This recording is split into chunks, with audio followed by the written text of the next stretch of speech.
ఈ వర్షం కారణంగా మీరు ఎలా ఇబ్బంది పడుతున్నారు? ఇబ్బంది అంటే మరి బురదలు ఏమైనా ఉంటుంది వర్షం అనేది కొద్దిగా దాన్ని పడతాను ఆ విధంగా. అయితే పొలాల పనులకి లేదా పోడు వ్యవసాయంకి వెళ్తున్నారా లేదా? వర్షంతో అయితే వెళ్తాం, వర్షం పని వెళ్ళాం. అయితే ఈ వర్షం మీకు మంచిదా లేదంటే ఏమైనా ఇబ్బందా? కొంతమంది మంచిది, కొంతమందికి ఇబ్బంది. ఎలా? పోడు పంటలకి చెప్పని మంచిది, ఊర్లో వ్యవసాయంలో కొద్దిగా ఇబ్బందులు. అంటే ఈ వర్షం కారణంగా కొందరికి ఫలితం ఉంది, కొందరికి కష్టం ఉంది అంటున్నారు. సరే, థ్యాంక్ యూ అండి.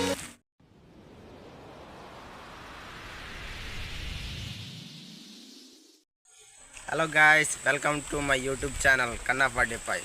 ఈరోజు వీడియో ఏంటంటే ఈ తుఫాన్ కారణంగా మా విలేజ్లో పడుతున్న ఇబ్బందులు, మా గ్రామంలో పరిస్థితి, అలాగే మా గ్రామ ప్రజల యొక్క ఈ వర్షం కారణంగా పడుతున్న ఇబ్బందుల గురించి ఈ వీడియోలో పూర్తిగా తెలుసుకుందాం. గైస్, ఇది వచ్చేసి మా ఊరు అన్నమాట. మొత్తం 5 వీధులు ఉంటాయి. సో ఇక్కడ నుంచి కొండలు ఎలా ఉంటాయి ఒకసారి చూడండి. రైనీ సీజన్లో చాలా బాగుంటుంది, మబ్బులు కమ్మేసి అలాగా. సో ఫస్ట్ వీధి ఎలాగుంటుందో చూద్దాం రండి.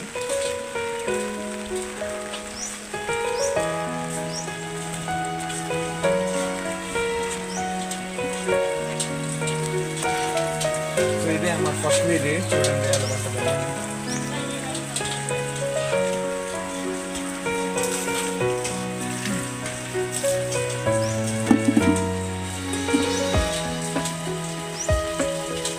క్రిస్మస్కి పెయింటింగ్ వేస్తాం అనుకుంటున్నారు. సో ఇప్పుడే క్లీనింగ్ చేసుకుంటున్నారు అనమాట. వర్క్ చేస్తున్నారు. సో గైస్, ఇది వచ్చేసి రెండో వీధి అన్నమాట. ఈ వీధిలో కూడా వర్షం ప్రభావం వల్ల ఎవరైతే బయటకు రావట్లేదు, చూడండి. హలో గైస్, ఈ తుఫాను వల్ల పడుతున్న ఇబ్బందులు ఈ వీధిలో ఉన్న వాళ్ళు ఏమనుకుంటున్నారో తెలుసుకుందాం రండి. ఈ తుఫాను వల్ల మీకేమైనా ఇబ్బందులా? అవునండి, ఈ తుఫాను వల్ల అసలు ఇబ్బందిగా ఉంది.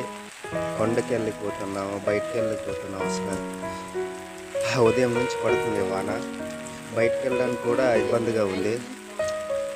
చాలా చలిగా ఉంది, గాలి కూడా వేస్తుంది.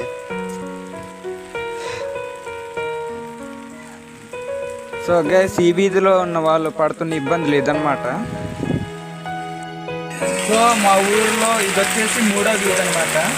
సో ఈ వర్షాల వల్ల వాళ్ళు పడుతున్న ఇబ్బందులు ఇక్కడ వెళ్ళి చూద్దాం రండి. ఈ వర్షం కారణం వల్ల మీకేమైనా ఇబ్బందులా చెప్పండి. చాలా ఇబ్బందులు ఉన్నాయి, అవేటో చెప్పండి. అలాగే ఈ తుఫాను వల్ల మేము కొండకెళ్ళలేకపోతున్నాము, కొండకెళ్ళి జీడి తుప్పలు తీయలేకపోతున్నాము.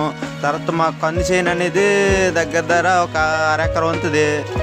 ఆ కంది పూత కూడా తుఫాను వల్ల రాలిపోతుంది. సరిగ్గా కాయ కట్టకపోవడము, తర్వాత చిన్నపిల్లలు ఈ చలికి ఉండలేకపోతున్నారు. వాళ్ళ కోసం మేము కనీసం కట్టలకు కూడా వెళ్ళలేకపోతున్నాం. వాళ్ళకి బయట స్నానం చేయించాలంటే చాలా ఇబ్బందిగా ఉంది. వాళ్ళకి కనీసం స్నానం చేయించడానికి కూడా వేడి నీరు పెట్టుకోవాలంటే కనీసం కట్టలకు వెళ్ళాలి, కట్టలు తేవాలి. అవి బయటకు వెళ్ళి అడవికి వెళ్ళి తేలేకపోతున్నాం. తుఫాను వల్ల చాలా ఇబ్బంది అయిపోతుంది. అలాగే పశువులు మేతకు తీసుకెళ్ళలేకపోతున్నాం, చాలా దగ్గర ఉన్నాయి. ఈరోజు మొత్తం మేతకు తీసుకెళ్ళలేకపోతే అవి ఆకలి కొండలేవు. అలాగనే బయటకు వెళ్ళి అవికి మేత తేలేం కదా మేము. తుఫాను మరి బయటకు వెళ్ళాలంటే చాలా ఇబ్బంది అయిపోతుంది. ఇది పరిస్థితి. థ్యాంక్ యూ అండి. ఈ వర్షాల యొక్క ఇబ్బందులు మీకు ఎలాగున్నాయో చెప్పండి. ఇబ్బందులు అంటే కొండ పనులకి వెళ్ళలేకపోతున్నాం, జీడి డొంకలకి వెళ్ళలేకపోతున్నాం, కర్రలు తేలేకపోతున్నాం. అంతేనా, ఇంకేమైనా ఉన్నాయా? అంటే అదే అసలు. సరే అయితే, థ్యాంక్ యూ. ఈ తుఫాను వల్ల మీ యొక్క ఇబ్బందులు చెప్పండి. ఈ తుఫాను వలన ఇబ్బందులు అంటే కొండకి వెళ్ళలేకపోతున్నాము, అడవికి వెళ్ళి కర్రలు తేలేకపోతున్నాము. ఇంట్లో గ్యాస్ అయిపోయినా సరే కర్రలు తెచ్చుకోవాలంటే కొంచెం కష్టంగా ఉంది. తర్వాత మనము బయటికి వెళ్ళి ఎవరితో మాట్లాడాలనే ఇంట్లోనే ఉండి అలాగే ఇబ్బంది పడడం అవుతుంది.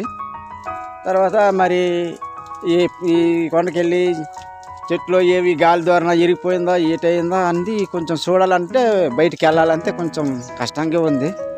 అందుకనేసి ఈ వర్షం ఎన్ని రోజులు పడుతుందో నాకైతే తెలియదు. ఇంట్లోనే చాలా ఇబ్బంది పడుతున్నాను, బయటికి వెళ్ళి ఏది తెచ్చుకోలేకపోతున్నాను. అది కారణము.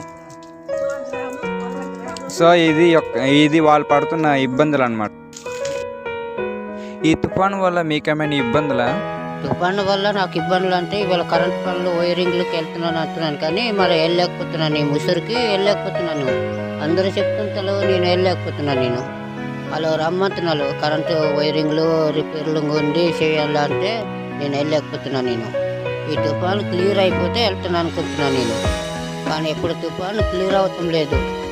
ఎప్పుడు తుఫాను క్లియర్ అవుతే నేను వెళ్తే ఏదో 5-10 తెచ్చుకుంటాను, ఈ రోజు కూలర్లు చేస్తుంటాను అనుకుంటున్నాను కానీ వెళ్ళలేకపోతున్నాను. ఈ కరెంటు వల్ల ప్రాబ్లము, ఈ తుఫాన్ల వల్ల ఇబ్బంది అయిపోయి ఆగిపోతున్నాయి అన్నమాట. దానివల్ల నాకు రమ్మంటే వెళ్ళలేకపోతున్నాను. ఇంట్లో ఉండాలనేసి అనుకోలేం లేదు, లైన్లో వెళ్ళాలని అనిపిస్తుంది నాకు. అందుకోసము మరి దీనికి తెరిపోతే వెళ్తానుగా మరి, కానీ ఎప్పుడు తెరిపోద్దో తెలియకుంటుంది. ఇది ఆ సమయంలో నేను ఇట్లా ఇంటికాడ ఉన్నాను. నేను ఇప్పుడు అదే సమస్య. సో పెద్ద ఆయన వచ్చేసరికి ఎలక్ట్రీషియన్ అనమాట. సో పనులకి వెళ్ళడం అవ్వట్లేదు అనేసి ఇబ్బంది పడుతున్నారు. సో చూడండి గైస్, ఈ తుఫాన్ కారణంగా ఇంటి నుంచి ఎవరైతే బయటకు రావట్లేదు, బాగా చలిగా ఉందనేసి లోపలే ఉండిపోతున్నారు. సో పొలాల పనులు కూడా ఎవరు వెళ్ళాలని ఇష్టపడట్లేదు, అందరూ ఇంటి లోపలే ఉండిపోతున్నారు. ఈ వర్షం అసలు తగ్గట్లేదు చూడండి. ఎగ్జామ్ ఉంది, లాస్ట్ ఎగ్జామ్స్ వల్ల వెళ్తున్నాం, లేదంటే ఉండిపోతున్నాం. మరి ఎందుకు ఉండిపోతాను, చదువు ఫస్ట్ ఉండాలి, పై ఎదగాలి. అందుకే ఈరోజు లాస్ట్ ఎగ్జామ్ రాస్తే క్రిస్మస్కి 2 రోజులు సెలవు వచ్చింది, అప్పుడు వచ్చేది. ఇప్పుడు వెళ్ళాలి. అయితే ఎంత వర్షం వచ్చినా స్కూల్కి మాత్రం వెళ్తాం, తప్పకూడదు, వెళ్ళాలి. వాడు మీ ఫ్రెండా? అయితే మీరు స్కూల్కి వెళ్ళడానికి రెడీ అయిపోయారు. స్కూల్ ఎన్ని గంటలకు స్టార్ట్? 9. నీ పేరేట్రా? సాయా. స్కూల్కి వెళ్తున్నావా? ఇద్దరే? సరే గట్టికి వెళ్ళండి అయితే. సో ఇది వచ్చేసి మా ఊర్లో ఉప్పు కేంద్రం అంటారు. సో వైద్య కారణంగా ఇక్కడ పెట్టారన్నమాట. సో ఇక్కడ పనిచేస్తున్న వాళ్ళకి ఎలాంటి ఇబ్బందులు ఉన్నాయో తెలుసుకుందాం రండి.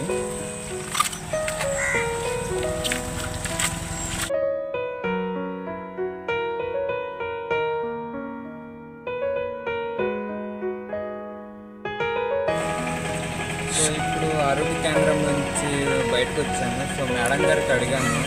సో ఆవిడ చెప్పింది ఏంటంటే, సో వాళ్ళ ఊరు నుంచి ఇక్కడ రావాలంటే కొద్దిగా డిస్టెన్స్ అన్నమాట. సో మార్నింగ్ నుంచి పడుతుంది వర్షం కాబట్టి వాళ్ళు ఇబ్బంది పడే వస్తున్నారు. సో ఇక్కడ ఆరోగ్యం అందించాలని వారు ఇంత రిస్క్ చేస్తున్నారనమాట. సో వర్షంలో కూడా రెస్ట్ తీసుకోకుండా డ్యూటీకి. సో వాళ్ళ యొక్క గ్రేట్నెస్ అదే అనుకుంటాం. సో ఇక్కడ వచ్చేసరికి షాప్లో అయితే ఇబ్బందులు ఎలాగున్నాయని అడిగి చూసాము. వాళ్ళు చెప్పింది ఏంటంటే, ఈ తుఫాను వల్ల కస్టమర్స్ అయితే ఎక్కువగా రావట్లేదు. సో వాళ్ళకి కొద్దిగా లాస్ ఉందన్నమాట. సో వాళ్ళు చెప్పే ఆన్సర్ ఇదే అన్నమాట.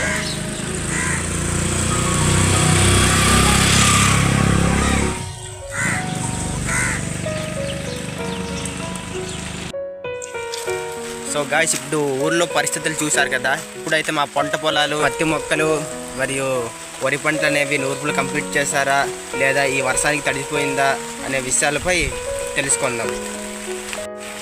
సో గైస్, ఇది వచ్చేసి పత్తి పంట. సో ఈ తుఫాన్ ఉందనే విషయం తెలిసే 2-3 రోజులు ముందే ఏరేశారు. సో వాళ్ళకి మంచిదే అయింది. వాళ్ళు ఈ తుఫాను వల్ల తడిస్తే వాళ్ళకి ఇబ్బంది. మరి ఏరేడు మొక్క పక్క వాళ్ళకి మంచిదే అయింది. చూడండి, మొత్తం అయితే ఏరేశారు. ఈ గుడ్డ అనేది ఆ చివరి నుంచి ఇక్కడ దాకా ఉంటుంది అనమాట. సో ఇవి వచ్చేసి వరి పంటలు అనమాట.